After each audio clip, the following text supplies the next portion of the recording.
Paris অলিম্পিকের উদ্বোধনী অনুষ্ঠানের কয়েক ঘণ্টা আগে দেশটির দ্রুতগতির রেল নেটওয়ার্কে অগ্নিসংযোগ সহ সিরিজ হামলার ঘটনা ঘটেছে।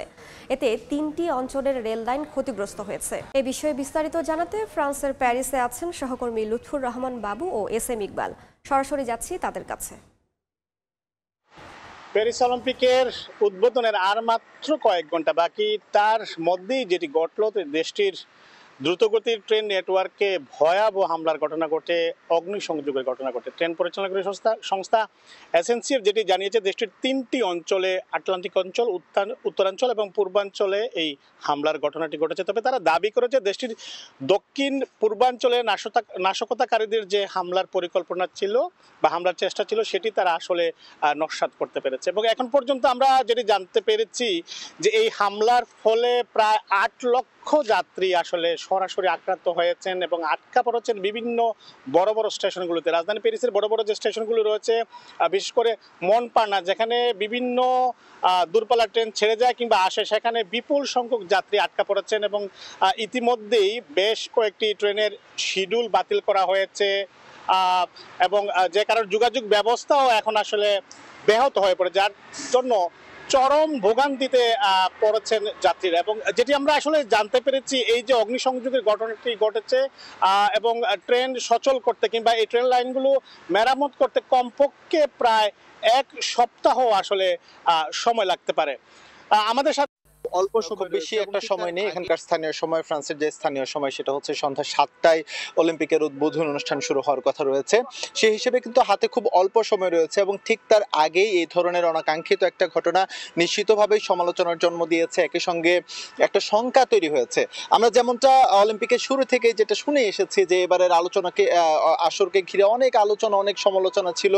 স্পেশালি হচ্ছে অলিম্পিক যখন শুরু হয়ে গেল, তখন আমরা দেখেছি 24 তারিখে আর্জেন্টিনার এবং মরক্কোর ম্যাচে একটা অনাকাঙ্ক্ষিত ঘটনা ঘটেছে, এটা নিয়ে প্রচুর সমালোচনা হচ্ছে।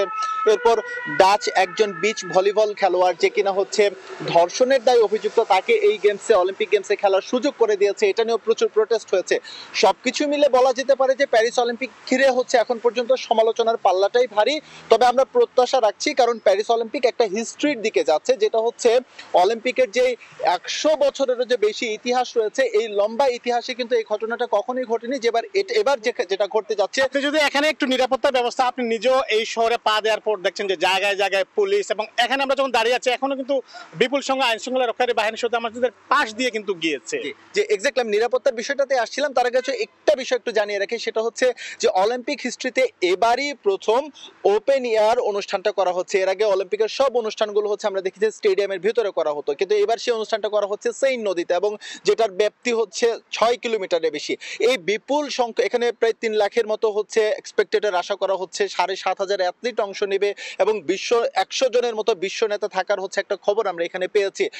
লেডি গাগা, সিলিন ডিয়নের মতো হচ্ছে তারকারা এখানে আসবে। সুতরাং তাদের নিরাপত্তার জন্য যে আজকের যে দরকার, আমরা দেখেছি শহরে সকাল থেকে, আপনিও খেয়াল করছিলেন যে প্রচুর পরিমাণে নিরাপত্তা রক্ষী, যারা হচ্ছে বিভিন্ন ফ্রান্সের বাইরে থেকেও কিন্তু প্রচুর নিরাপত্তা রক্ষী এখানে এসে, আপনিও খেয়াল করছিলেন যে প্রচুর পরিমাণে নিরাপত্তা রক্ষী, যারা হচ্ছে বিভিন্ন ফ্রান্সের বাইরে থেকেও কিন্তু প্রচুর নিরাপত্তা রক্ষী এখানে এসে, যে গেমস ওয়াইড ওপেন, যে ওপেনলি যে তারা হচ্ছে ওপেনিং সেরিমনিটা করতে চাচ্ছে, সেখানে হচ্ছে আসলে কতটা তারা সফলতা অর্জন করতে পারে এবং শেষ পর্যন্ত সেখানে পর্যাপ্ত নিরাপত্তার ব্যবস্থা তারা নিশ্চিত করতে পারে কিনা, কোনো অনাকাঙ্ক্ষিত ঘটনা ছাড়াই হচ্ছে এত বড় উদ্বোধন অনুষ্ঠানটা তারা ঠিকভাবে সম্পন্ন করতে পারে কিনা, সেটাই হচ্ছে এখন মোটা থেকে অনেক বড় একটা চ্যালেঞ্জ। এটি তো আসলে কিছুটা চ্যালেঞ্জ কিংবা একটা প্রশ্নের মুখেই আসলে ঠেলে দিয়েছে। এখন এটা নিঃসন্দেহে এটা বলা করতে পারে কিনা, সেটাই হচ্ছে এখন মোটা থেকে অনেক বড় একটা চ্যালেঞ্জ। এটি তো আসলে কিছুটা চ্যালেঞ্জ কিংবা একটা প্রশ্নের মুখেই আসলে ঠেলে দিয়েছে। এখন এটা নিঃসন্দেহে এটা বলার অবকাশ নাই যে হচ্ছে প্যারিসের মতো একটা জায়গায় বা ফ্রান্সের মতো একটা জায়গায় গ্রেটেস্ট অন আর্থকে ঘিরে যখন হচ্ছে এরকম একটা হামলা হয়ে যায় আশপাশে, যেখানে হচ্ছে প্রচুর এক্সপেক্টেটরস